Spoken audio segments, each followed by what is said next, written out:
هذا أنيس يعدي في فاكانس في باريس، أما مش عامل رومينج على خاطره غالي عليه، يدور بيه فرنساوي فنان ويقول له باش نخرجك مزيان. وهذم صحاب أنيس اللي في تونس، قبل ما يسافر بليلة نسى فيسبوك ومحلول في اورديناتور واحد منهم. يا أخي حطوله ستاتيو يعمل الكيف.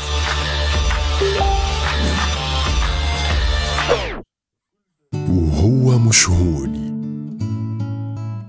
وزادوا حطوله دي جيم على تصاور خطيبته القديمة، وهو جملة مش هوني. تقراهم جديدة وتكلموا باش تفهم الحكاية. وهو مولا الدار مش هوني، وهكا نقولوا كانت خطيبته جديدة، على خاطر بالوقت بدلت الستاتيو. الرجال والزمان ما فيهمش امان.